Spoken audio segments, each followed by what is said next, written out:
This is an example in the book. It's on page 62 if you care. Right now, the link through Clever, or at least the last time I tried it, the link through Clever for you to access the textbook wasn't working. It was working the week before school started, but now it isn't working, so I sent in a request for them to fix it. But if you look at this example, now you can't quite see all three of the equations, but they're here. So this problem is being solved with substitution. So they solved equation 1 for y here. Then they substituted that into equation 2 here, and they got z is equal to 0. So that's good. We found the value of z. Then they substituted again the same thing. This substituted for y into equation 3. When they did this, they got 6 is equal to 6. Whenever you get, in the process of solving your problems, whenever you get something equal to itself, that is called an identity statement. Right? It's an identity statement. That's a crime.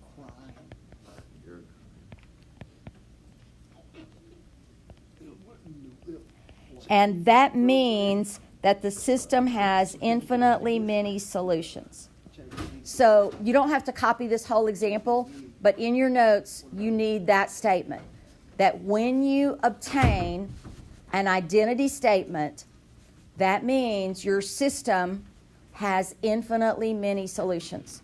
So you're going to need to know that. You'll have test questions that you have to identify as having one solution, infinitely many solutions, or no solutions.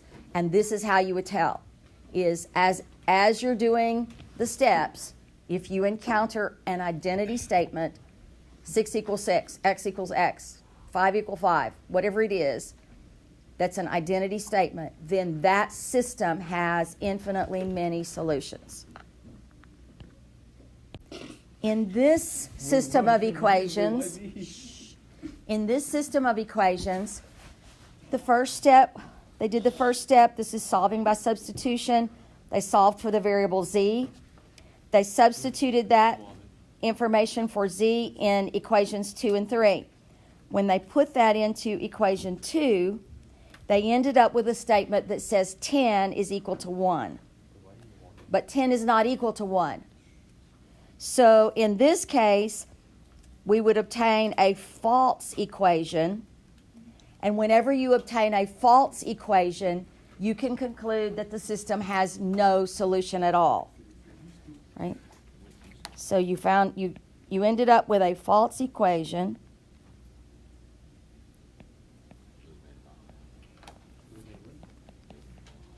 And when that occurs, then that system has no solution at all.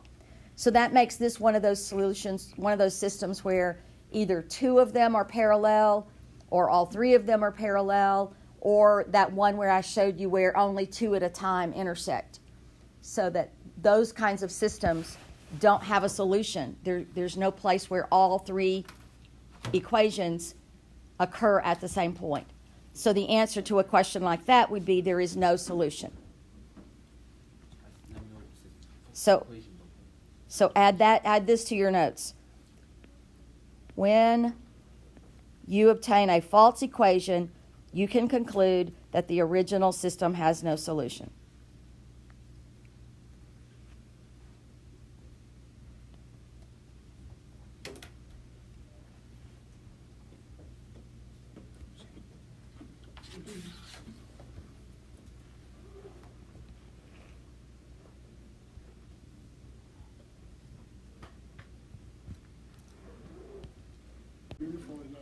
So now we're going to look at solving equations using a calculator. Now this is designed for you to do one side of the paper and the other. So it's designed for you to do this in columns. As long as you have the notes, it doesn't matter to me. Now, I posted this in OneNote for you because I wanted you to have access to these steps in the calculator later so that you wouldn't have to worry about whether you had the paper or where the paper was, that you could always just look in there. But I am going to have you write it down. It'll help you remember. And then we're going to work through one of the examples, and then you're going to work through one on your own. Don't copy this part here. Don't copy that. It's not useful. So these are the steps that we're going to use in the calculator. The first thing you do is make sure that all your variables are present and on the same side of the equal sign in all three equations. So if I look at these are not lined up well. These are not lined up here. I would rewrite this so that the y and the z's are, so that everything is lined up. So I'm going to write 5x plus y minus 4z equals negative 4. And then this negative 3y should go directly under the y. The negative 6z should go directly under the z, and it's equal to negative 12. And then negative x minus y minus z equals negative 1. So that's the first step, is to make sure all your variables are present and on the same side of the equation, and all the numbers are on the other side of the equation, and all of your variables are in the same order and in columns. So they have to all be lined up in columns so that you can see all the x's in one column, all the y's in one column, all the z's in one column. So that would be the first thing that you do.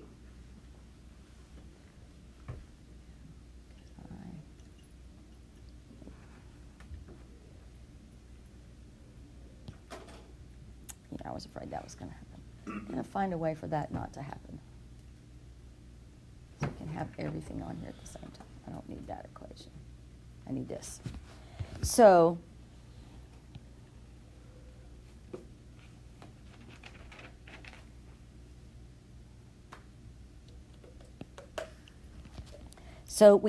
you have written down, you can still see it on your paper. These are in the right order. The way we set up the matrix is, well, that's not what I want. The way we set up the matrix is you draw these brackets. These brackets define something as a matrix. And then you're going to use the coefficients. You're going to use the coefficients from each equation, and you're going to keep them in order and on the same row. Do you remember what coefficients are? Topping. The what? That's an exponent. The left thing, the right thing. The actual equation. The thing in the numbers.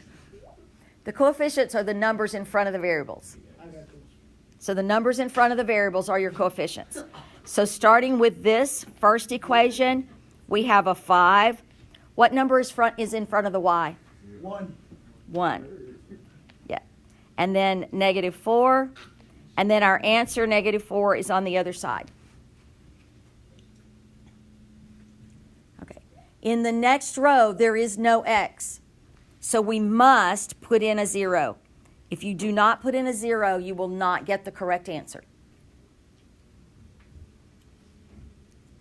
Then there's a negative 3 in front of the y, a negative 6 in front of the z, and a negative 12 for the answer.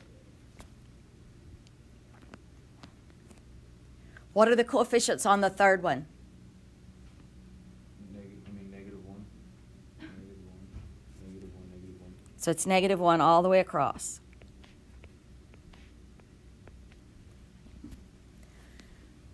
We'll do more with matrices later, but for right now I need to at least tell you about the dimensions.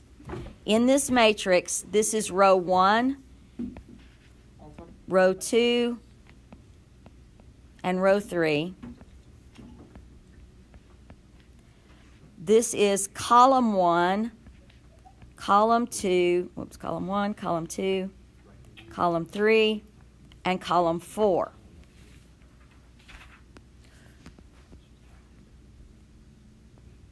Yes. We talk about a matrix as having dimensions, And the dimensions of a matrix,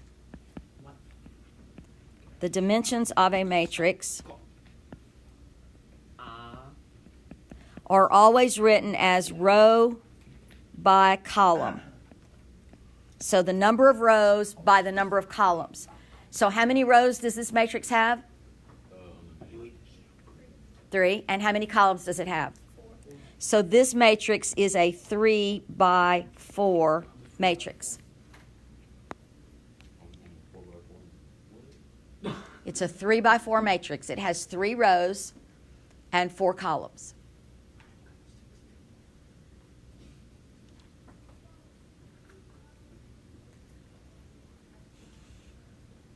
So now, pick up your calculator. We have the directions, which I've scrolled off the screen a little bit. So I'm going to tell you those so that I can leave this on here. The first thing you want to do is clear the memory on the calculator because you don't know what settings it was left in from last class. And you don't want anything that's going to give you errors. So clear the memory on the calculator, second plus 712, and press enter. Now, so we push the second and the X inverse key, which is matrix, and this is what you see. The first column has the names of the matrices. The second column we'll use for math, but the first thing you have to do is move right to where it says edit. So you move right to where it says edit. Or do you move left? And then we're going to edit matrix A, so you can either press 1 or just press enter. This 1 by 1, this is where you put the dimensions of your matrix.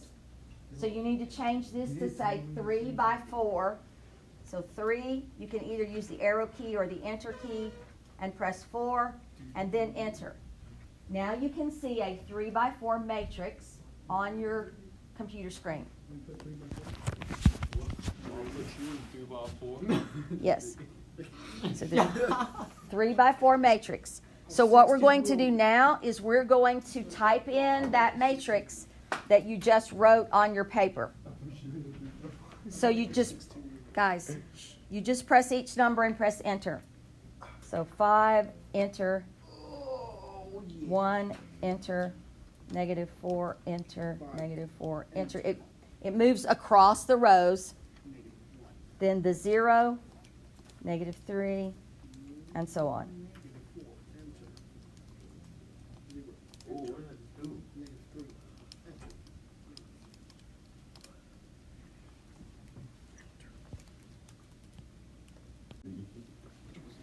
The only way to get out of this screen, if you push any other buttons, it will change that last cell that we just entered. So the next thing you have to do every time is quit. And second mode has quit at the top. So anytime you need to quit from one screen or go back to the home screen, second mode is quit. Now we're going to have it calculate for us. So we do second matrix again, but this time we want to move to math. And we're going to scroll down until you see RREF, which is option B. RREF is option B. That stands for Reduced Row Echelon Form. You don't have to care about that except to remember that it's RREF, not REF. Now you press enter and you will see that on your home screen. Does everybody see RREF and the open parentheses on your home screen? Yes, ma'am. Now you have to tell it which matrix to use. So second matrix again. I put mine in matrix A, assuming you did as well. You select that one. Select A, close the parentheses, and press enter.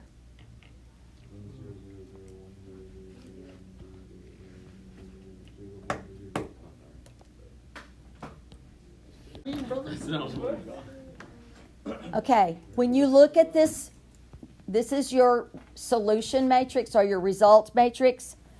This part of the matrix is all zeros except ones on the diagonal. This, when this is on the left side, then you have a one solution. This is a one solution system.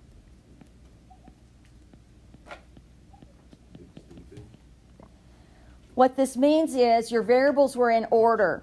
So remember you had an X column and a Y column and a Z column.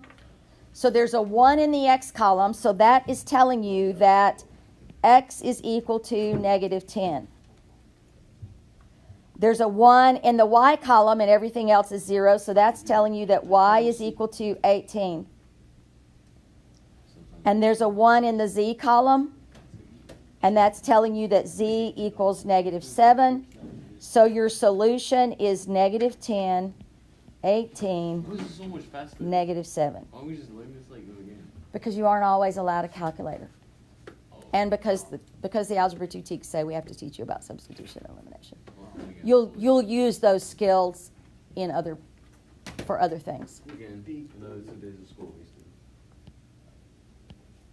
So now your assignment is you're going to do 2 others. You're going to take this system of equations, write the matrix, put it in the calculator, and then write the solution matrix. Can I just skip all of that? No, because I have to show you 2 more things. Because these other 2 are different examples.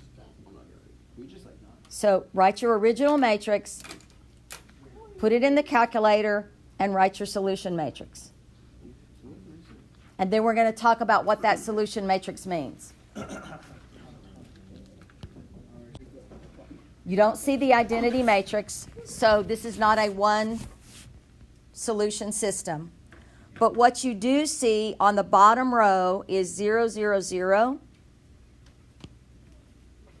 You see 0, 0, 0, and all of that is equal to a 1. Does 0 equal to 1? No. So which one of the 2 that you took notes on before, what does this tell you?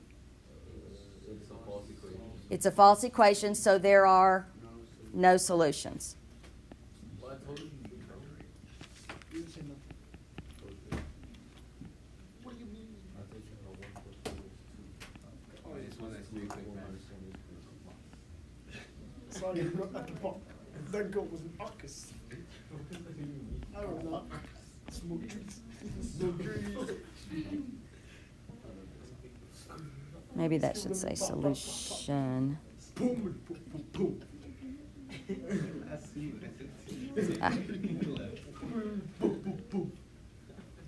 So therefore there's no solution.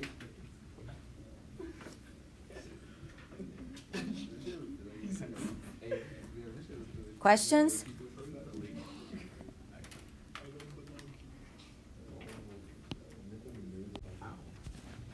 So we got zeros all the way across on the bottom row. This is the same as our identity statement or our identity equation, if you want to call it that. And this means, therefore, there are infinitely many solutions. Guys, shh.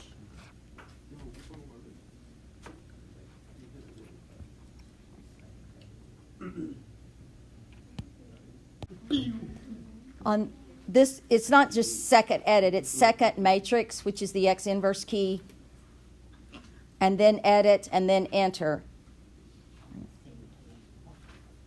And then if you want to copy these directions or if you want to write your own,